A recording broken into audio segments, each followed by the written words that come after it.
Dans les fjords glacés du nord de l'Islande, au Xe siècle, un garçon naquit sous de mauvais auspices. Sa mère, une servante du nom de Jorunn, mourut 3 jours après sa naissance. Son père, un homme libre appelé Hakon, disparut en mer 6 mois plus tard lors d'une tempête qui engloutit son kneur au large de Drangey. L'enfant fut recueilli par une vieille femme, Thurid, connue dans toute la région pour ses connaissances en herbe et en sortilèges. Elle l'appela Thorbjorn. Le garçon grandit normalement jusqu'à ses 7 ans. Puis survint l'accident qui allait définir toute son existence. Alors qu'il aidait aux travaux d'été, un bœuf affolé le piétina sauvagement. La bête, rendue folle par une guêpe, l'écrasa contre la paroi rocheuse de l'étable. Quand les hommes réussirent à éloigner l'animal, Thorbjorn gisait inconscient, le dos tordu dans un angle impossible. Thurid le soigna durant des semaines.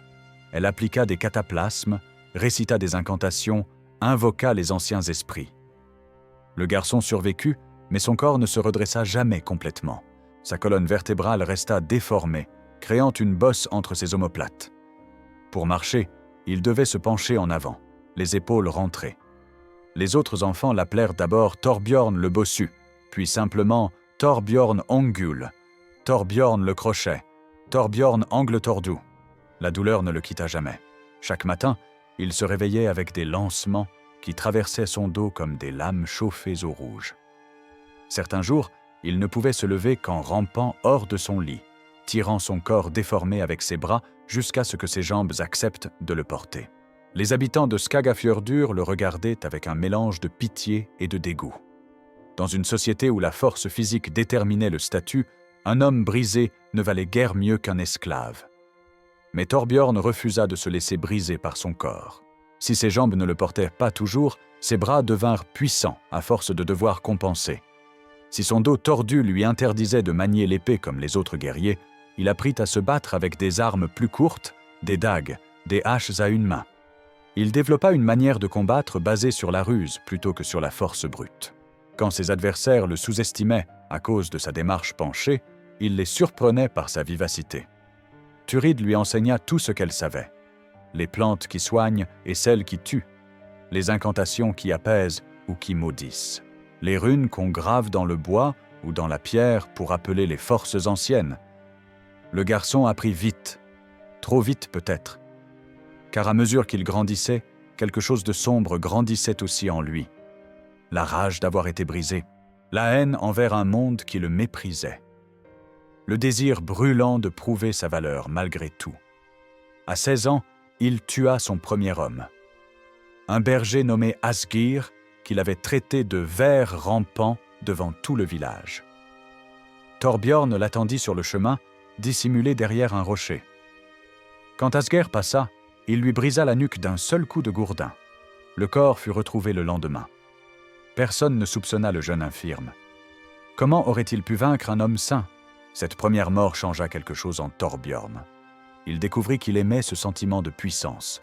Lui, le mépriser, le diminuer, avait ôté la vie à un homme qui se croyait supérieur.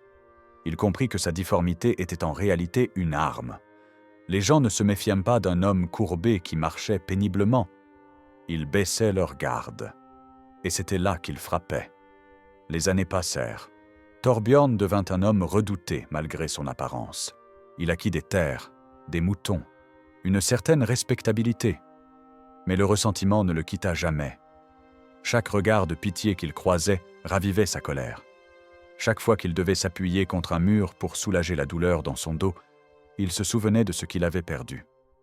L'île de Drangey appartenait à 20 propriétaires différents, dont Thorbjorn. Ce bloc de roches basaltiques qui surgissait des eaux froides de Skagafjörður était un lieu précieux. Les moutons y paissèrent l'été, les oiseaux y nichaient par milliers. Les falaises abruptes la rendaient presque imprenable, accessible seulement par une échelle qu'on pouvait retirer. Pour les fermiers de la région, Drangey représentait une richesse modeste mais fiable. Puis arriva Grettir Asmundarson, l'homme qui allait devenir l'obsession de Thorbjorn. Grettir était tout ce que Thorbjorn n'était pas. Grand, fort, le dos droit, capable d'accomplir des exploits physiques légendaires. On racontait qu'il avait combattu des draugr, ces morts vivants qui hantaient les tumulus. qu'il avait nagé pendant des heures dans les eaux glacées pour ramener du feu, qu'aucun homme ne pouvait le vaincre en combat loyal. Mais Grettir était aussi un hors-la-loi. Banni pour un meurtre qu'il prétendait accidentel, il errait depuis des années, traqué par ceux qui voulaient de gagner la prime importante mise sur sa tête. Fatigué de fuir, cherchant un refuge sûr, il choisit Drangai. Avec son jeune frère Illugi et un serviteur nommé Glaum, il s'empara de l'île, abattant les moutons des propriétaires pour se nourrir, défiant quiconque venait réclamer ses droits. Thorbjorn fut le premier à tenter de récupérer l'île. Il rama jusqu'au pied des falaises, appela Grettir qui apparut au sommet, dominant la scène de toute sa hauteur. La discussion fut brève. « Libère l'île, Grettir. Elle appartient à 20 hommes. Tu n'as aucun droit d'être là. » Le hors-la-loi éclata de rire. « 20 hommes! Je n'en vois qu'un seul, et celui-là est courbé comme un vieillard. Retourne d'où tu viens, bossu. Drangai est à moi maintenant. » Les mots frappèrent Thorbjorn comme des coups de fouet. Bossu. Encore. Toujours. Il serra les dents si fort que sa mâchoire craqua. « Tu paieras pour cette insulte, Grettir Asmundarsson. Je le jure. Jure tout ce que tu veux, mais tu ne remettras pas les pieds ici tant que je vivrai. » Thorbjorn retourna à terre, humilié devant les autres propriétaires. Ils essayèrent tous, les uns après les autres, de déloger Grettir. Certains tentèrent la négociation, d'autres la menacent. Rien n'y fit. Le hors-la-loi et son frère étaient inexpugnables dans leur forteresse de pierre. Les mois passèrent, puis les saisons. Grettir s'enracinait sur Drangai, comme si l'île lui avait toujours appartenu. Pour Thorbjorn, chaque jour qui passait était une torture supplémentaire. Non seulement il avait perdu une partie de son bien, mais il avait été ridiculisé publiquement. Les autres propriétaires finirent par abandonner, cédant leur part à Thorbjorn pour qu'il règle le problème seul. Il ne voulait plus perdre de temps avec cette affaire. Thorbjorn se retrouva donc seul face à Grettir. Seul avec sa rage, seul avec sa difformité, seul avec la certitude qu'il ne pourrait jamais vaincre le héros en combat loyal. Mais Thorbjorn n'avait jamais combattu loyalement, et il n'allait pas commencer maintenant. Thurid était devenue très vieille. Son dos était encore plus voûté que celui de Thorbjorn. Ses mains tremblaient constamment, et elle ne quittait plus sa maison qu'appuyée sur 2 béquilles. Mais son esprit restait vif, et sa connaissance des arts sombres n'avait fait que s'approfondir avec l'âge. Quand Thorbjorn vint la voir, elle comprit immédiatement ce qu'il voulait. Elle avait élevé ce garçon. Elle connaissait chacune de ses pensées avant même qu'il les formule. « Tu veux tuer Grettir ?» dit-elle sans préambule. « Je veux récupérer ce qui m'appartient. » « Non, tu veux tuer l'homme qui t'a rappelé ce que tu es, l'homme qui t'a montré que malgré toute ta ruse et ta rage, tu resteras toujours le bossu, l'infirme, le diminué. » Thorbjorn ne répondit pas. La vérité dans les paroles de Thurid le brûlait comme de l'eau bouillante. « Je peux t'aider, » continua la vieille femme, « mais le prix sera élevé. » « Quel prix ? » ?»« Ta dernière chance d'être un homme honorable. Si tu acceptes mon aide, tu franchiras une ligne. Tu utiliseras des moyens que même les pires bandits hésitent à employer. Ta réputation sera détruite. Ton nom deviendra synonyme de lâcheté et de trahison. Es-tu prêt à payer ce prix ? Thorbjorn pensa à toutes ces années de douleur, à tous ces regards de pitié ou de dégoût, à tous ces matins où il se réveillait en se haïssant lui-même, à Grettir, debout au sommet de la falaise, se moquant de lui. Je paierai n'importe quel prix pour le voir mort. Thurid hocha lentement la tête. Alors écoute-moi bien. Elle lui expliqua son plan. Il faudrait de la patience, de la préparation et un peu de chance. Mais surtout, il faudrait accepter d'utiliser la magie noire, le cèdre interdit que même les païens les plus fervents craignaient d'employer. D'abord, je dois voir Grettir de mes propres yeux, dit Thurid. Je dois entendre sa voix, observer sa chance. Chaque homme a une Amingja, une force spirituelle qui le protège. Pour le vaincre, je dois comprendre la sienne. Thorbjorn organisa donc une nouvelle visite à Drangai, emmenant Thurid avec lui. La traversée fut difficile pour la vieille femme. Elle dut s'accrocher au bordage du bateau, tremblant de froid et de douleur. Mais ses yeux restaient fixes, calculateurs. Quand ils arrivèrent au pied des falaises, Grettir apparut comme d'habitude au sommet. Il vit Thurid et éclata de rire. Qui amènes-tu cette fois, Thorbjorn? Ta grand-mère? Penses-tu m'attendrir avec une vieille édentée » Thurid leva les yeux vers lui. Son regard était si intense que Grettir cessa de rire un instant. Puis la vieille femme parla, et sa voix porta étonnamment loin malgré le vent. « Grettir Asmondarsson, fils d'Asmond, tu as vaincu les Draugr et les géants. Tu as survécu à 19 années d'exil. Tu te crois invincible dans ta forteresse de pierre. Mais sache ceci, ta chance diminue. Le fil de ta vie s'effiloche. Ta mort approche, et elle viendra d'une direction à laquelle tu ne penses pas. » Grettir cracha par-dessus le bord de la falaise. « Les menaces d'une vieille sorcière ne m'effraient pas. Va-t'en avant que je ne descende te jeter à la mer moi-même. » Thurid sourit, révélant ses gencives vides. « Tu ne descendras pas. Tu resteras là-haut jusqu'à ce que ton heure arrive. Et elle arrive bientôt. » Sur le chemin du retour, Thorbjorn demanda « Alors, l'as-tu vu ?» « Je l'ai vu. Sa chance est puissante, mais pas invulnérable.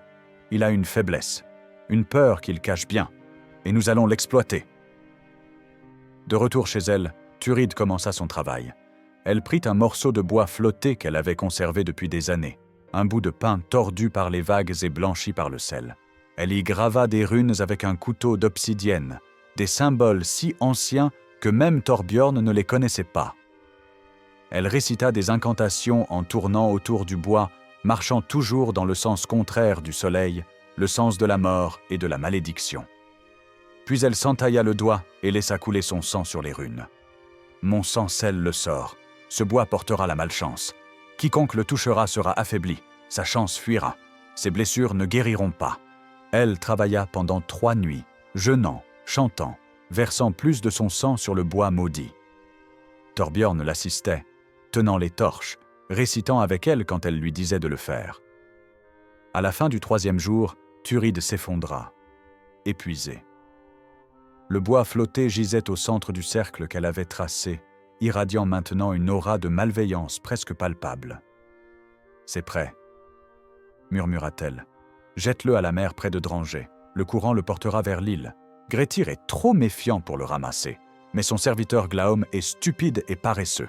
Il le prendra pour du bois de chauffage ordinaire. Et ensuite, attends.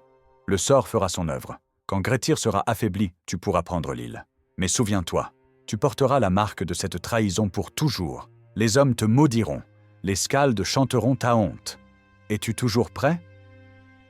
Thorbjorn regarda le morceau de bois maudit. Il pensa à son dos brisé, à sa vie gâchée, à tous ces moments où il avait dû ramper comme un animal. Il pensa à Grettir, droit et fier au sommet de Drangey. « Oui, je suis prêt. » Thorbjorn attendit le bon moment. Il observa les vents et les courants, consultait Thurid sur les phases de la lune. Finalement, par une nuit sans étoiles, il rama jusqu'à proximité de Drangey et jeta le bois maudit dans les flots. Les vagues le happèrent immédiatement, l'emportant vers l'île comme s'il était attiré par un aimant invisible. Les jours suivants, Thorbjorn surveilla de loin. Il vit Glaum, le serviteur, descendre à la grève pour chercher du bois flotté. Le spectacle le fit presque rire. Grettir avait commis l'erreur de prendre avec lui l'homme le plus paresseux d'Islande. Glaum oubliait constamment de remonter l'échelle, négligeait ses tâches, se plaignait sans arrêt. Ce jour-là, Glaum trouva le bois maudit. Thorbjorn, caché derrière un rocher sur la côte, le vit ramasser le morceau de pain blanchi, le soupeser, hocher la tête avec satisfaction. Du bon bois de chauffage, pensait probablement l'idiot. Il ne voyait pas les runes gravées dans le grain, ne sentait pas la malédiction qui en émanait. Glaum ramena le bois à leur campement. Et quelques jours plus tard, quand leur feu s'éteignit et qu'ils eurent besoin de refaire un foyer, Grettir prit sa hache pour fendre le nouveau bois. C'est là que le sort frappa. Quand la lame toucha le bois maudit, elle rebondit violemment, comme si elle avait heurté de l'acier. Le choc remonta dans les bras de Grettir, le déséquilibra. Il trébucha, et la hache dérapa, frappant non pas le bois mais sa propre jambe. La lame s'enfonça profondément dans son genou, sectionnant tendons et muscles. Grettir s'effondra en hurlant. Le sang jaillit de la blessure, noir et épais. Illugi se précipita pour l'aider, arracha un bout de sa tunique pour faire un garrot. Mais le sang ne cessa pas de couler. Et pire encore, la plaie refusa de guérir. Les jours passèrent. La jambe de Grettir enfla, devint rouge puis violette. Une fièvre le saisit. Lui qui avait survécu à tant de combats, qui avait vaincu des créatures surnaturelles, se retrouvait cloué sur sa paillasse, tremblant et délirant. La gangrène s'installait. La mort rôdait. Thuride, de son côté, sentit que le sort avait fonctionné. Elle vint trouver Thorbjorn. « C'est le moment. Grettir est affaibli. Sa chance l'a abandonné. Va prendre l'île. » Thorbjorn rassembla des hommes. Pas beaucoup, juste une poignée de guerriers qu'il paya généreusement. Ils ramèrent jusqu'à Drangey à l'aube, un matin où le brouillard était si épais qu'on ne voyait pas à 3 mètres. Glaum, comme d'habitude, avait oublié de retirer l'échelle. Les hommes de Thorbjorn montèrent en silence. Ils traversèrent l'île, leurs pas étouffés par l'herbe humide. Quand ils arrivèrent à la hutte où logeaient les 3 hommes, Thorbjorn fut le premier à entrer. Grettir gisait sur sa paillasse, le visage gris, les yeux brillants de fièvre. Sa jambe blessée était enveloppée dans des linges souillés qui ne cachaient pas l'odeur de la chair pourrie. Mais quand il vit Thorbjorn, ses yeux s'éclaircirent. Il comprit immédiatement ce qui s'était passé. « La vieille sorcière », murmura-t-il. « Le bois, c'était maudit. »« Oui », répondit simplement Thorbjorn. Grettir essaya de se lever, de saisir son épée. Mais son corps le trahit. Sa jambe blessée ne le porta pas. Il retomba, se traînant sur ses coudes, tentant désespérément de ramper vers son arme. Thorbjorn le regarda faire. Lui qui avait passé tant d'années à ramper à cause de son dos brisé, observait maintenant le grand Grettir réduit à la même indignité. Il n'éprouva aucune satisfaction, juste un vide froid. Les hommes de Thorbjorn hésitèrent à attaquer. Même affaibli, même mourant, Grettir restait Grettir le fort, le tueur de Draugr, le héros légendaire. Mais Thorbjorn n'hésita pas. Il avança, sa démarche tordue le faisant osciller d'un côté puis de l'autre. C'est alors qu'Illugi entra dans la hutte. Le jeune frère de Grettir, à peine 15 ans, mais déjà un guerrier. Il vit Grettir à terre, les hommes armés, Thorbjorn qui approchait. Sans un mot, il dégaina son épée et se plaça entre eux et son frère.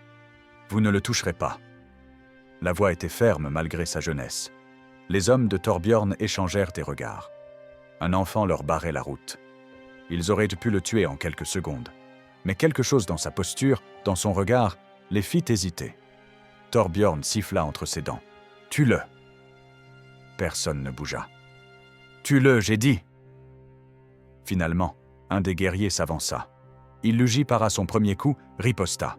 Son épée traça un arc argenté dans la pénombre de la hutte. Le guerrier recula, surpris par la force du jeune homme.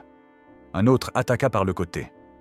Illugi pivota, para encore, frappa. Sa lame entailla l'épaule de l'assaillant. Puis ils furent 3, 4 à l'attaquer en même temps. Illugi se battait comme un démon, couvrant son frère de son propre corps. Son épée dansait, bloquait, frappait. Les hommes tombaient ou reculaient, étonnés de rencontrer une telle résistance. Mais il ne pouvait pas gagner. Il était seul contre 10.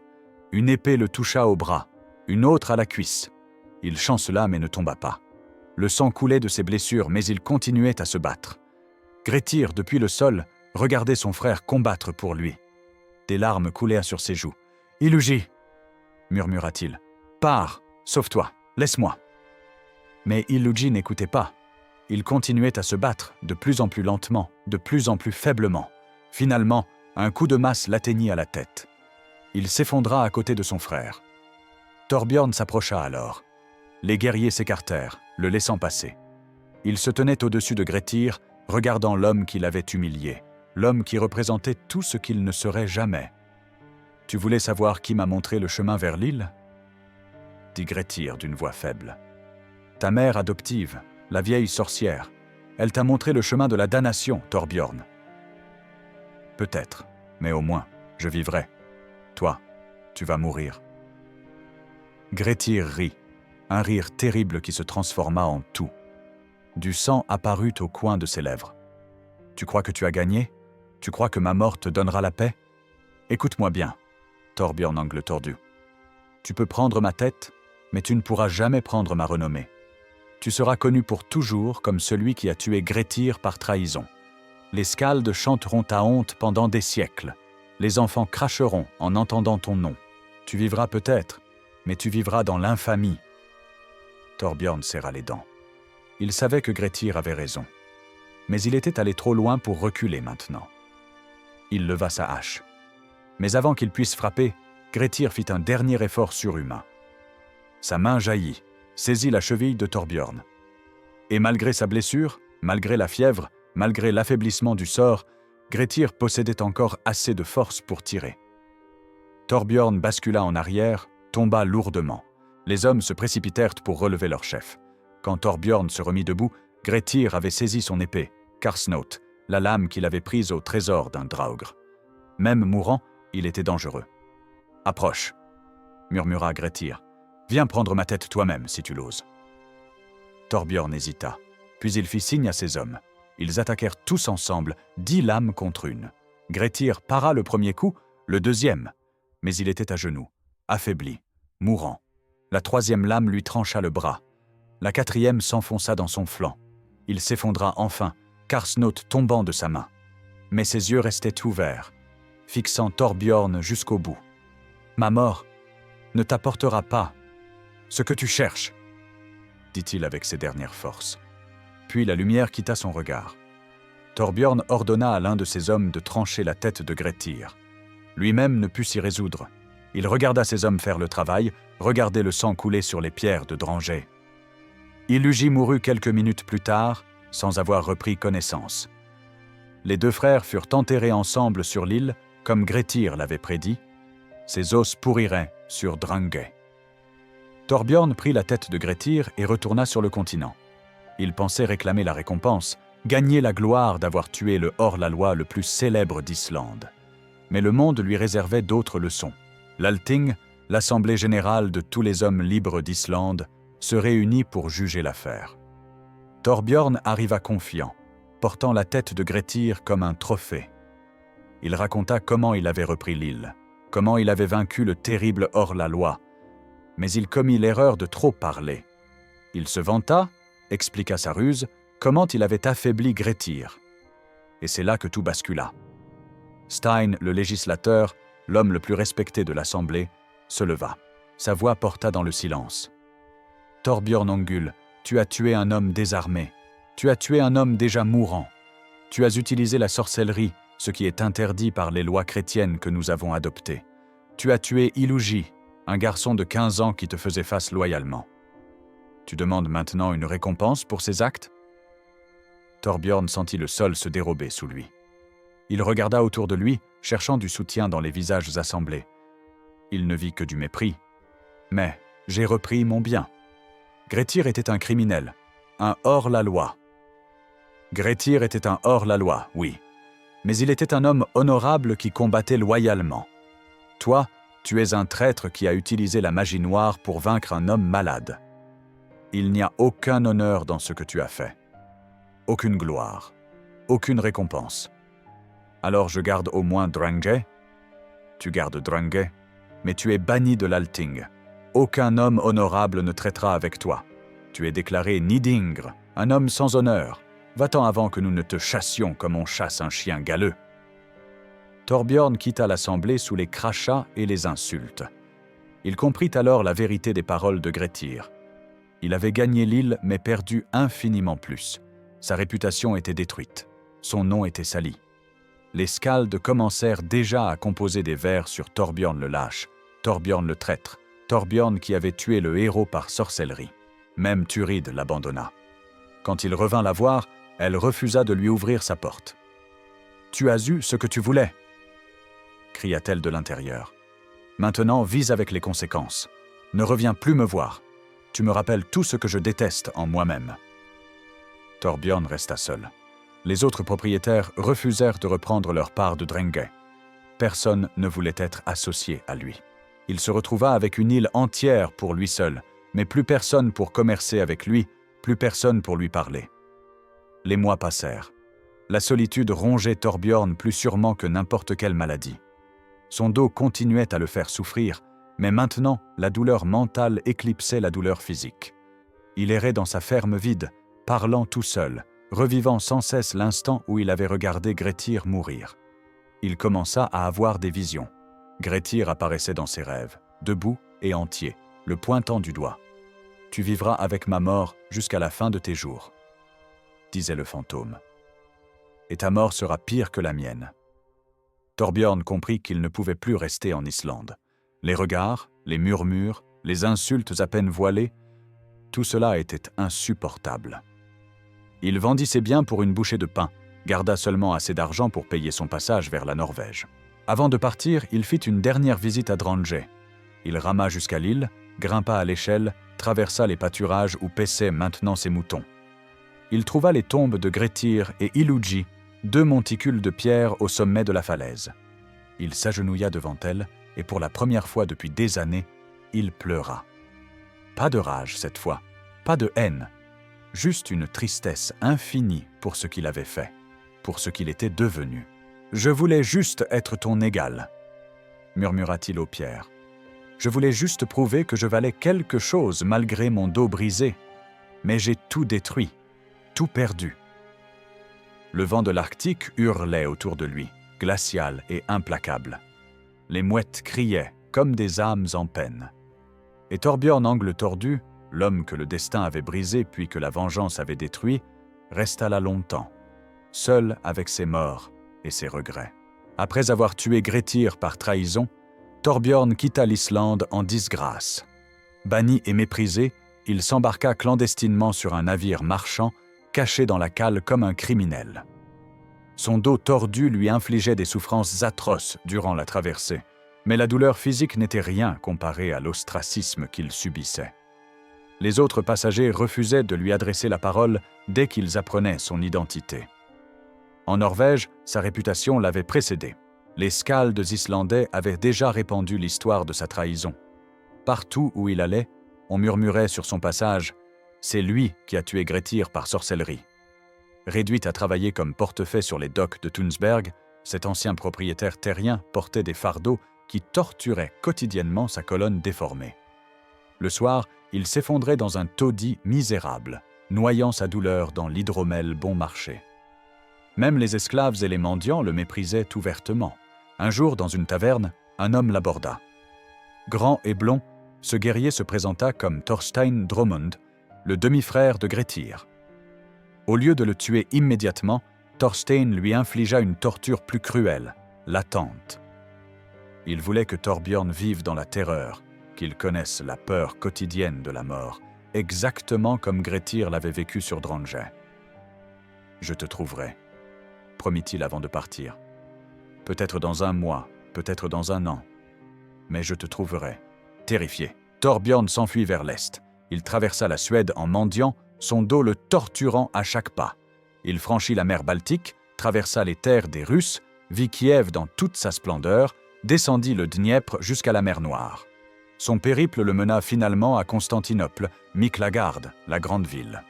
Ce joyau de l'Empire byzantin, avec ses dômes dorés et ses milliers d'habitants de toutes origines, lui sembla l'endroit parfait pour disparaître. Malgré sa difformité, Thorbjörn réussit à s'engager dans la prestigieuse Garde Vareg, le régiment d'élite de l'empereur composé de guerriers nordiques. Sa technique de combat compensait son handicap. La garde accueillait de nombreux exilés et bannis qui fuyaient leur passé. Pendant quelques mois, Thorbjörn connut une paix relative. Il montait la garde au palais impérial, touchait une solde régulière, vivait parmi ses compatriotes nordiques. Personne ne parlait de l'Islande. Personne ne connaissait son histoire. Mais les cauchemars le hantaient. Chaque nuit, Grettir revenait. Chaque matin, il se réveillait en sueur, sachant que Thorstein Dromund viendrait un jour réclamer sa vengeance. 6 mois après son arrivée, alors qu'il montait la garde dans une magnifique église byzantine, Thorbjörn vit entrer Thorstein. Leurs regards se croisèrent. Le moment tant redouté était arrivé. Thorstein dégaina Karsnot, l'épée légendaire de Grettir, celle que le héros avait prise au trésor d'un draugr. « Ton sang lavera cette lame », déclara-t-il. Les autres Vareg reculèrent, comprenant qu'il s'agissait d'une affaire d'honneur qui ne les concernait pas. Le combat fut bref et déséquilibré. Thorbjörn se battait avec l'énergie du désespoir, mais son corps le trahissait. Son dos tordu limitait sa portée. Ses jambes ne le portaient pas solidement. Thorstein, lui, combattait avec une précision glaciale. Karsnaut trancha l'épaule de Thorbjorn qui s'effondra à genoux, position qui lui était si familière après des années à ramper à cause de sa difformité. Avant de mourir, Thorbjorn confessa ses regrets. « Je voulais juste prouver que je valais quelque chose malgré mon dos brisé, » murmura-t-il. Mais Thorstein répondit froidement que sa difformité n'était pas une excuse. La lame traversa la gorge de Thorbjorn qui s'effondra, son corps tordu se tassant une dernière fois. Ses dernières pensées furent pour Drangey, l'île qui lui avait coûté tout ce qu'il possédait. Les Varegs enterrèrent son corps hors des murs de Constantinople dans un cimetière pour soldats sans nom. Aucune pierre ne marqua sa tombe. Thorbjorn Ongul disparut du monde comme il y avait vécu, courbé, diminué, oublié. Mais son histoire survécut. Les skaldes islandais continuèrent à chanter sa saga pendant des siècles, non comme celle d'un héros, mais comme un avertissement. En Islande, son nom devint synonyme de lâcheté et de trahison. La saga de Grettir, écrite au XIIIe siècle, fit de Thorbjorn l'incarnation du mal païen et de la sorcellerie maudite. La véritable tragédie résidait dans le fait que Thorbjorn n'était pas né mauvais. C'était un accident d'enfance qui l'avait brisé, le mépris de la société qui l'avait aigri, son incapacité à surmonter ses blessures qui l'avaient détruit. Il avait survécu à un traumatisme qui aurait tué la plupart des gens, appris à se battre malgré son handicap, acquis des terres. Il avait fait preuve de ténacité et de détermination. Mais au lieu de trouver la paix dans ses accomplissements, il avait laissé son ressentiment le consumer. Sa douleur s'était transformée en haine, et cette haine l'avait finalement détruit, lui et tous ceux qui l'entouraient. L'héritage de Thorbjorn Angle Tordu reste celui d'un homme brisé qui brisa d'autres hommes. Son histoire rappelle que nos pires ennemis ne sont pas toujours ceux qui se dressent devant nous, mais ceux qui se terrent en nous. La plus grande punition fut d'être oublié partout, sauf dans les histoires racontant sa honte, survivant pendant des siècles uniquement comme exemple de ce qu'il ne faut pas faire. Sa saga se termina ainsi, non dans la gloire qu'il recherchait, mais dans l'infamie qu'il méritait. Un avertissement gravé dans l'histoire rappelant que la vraie défaite n'est pas d'avoir un corps brisé, mais de laisser ce corps briser notre âme.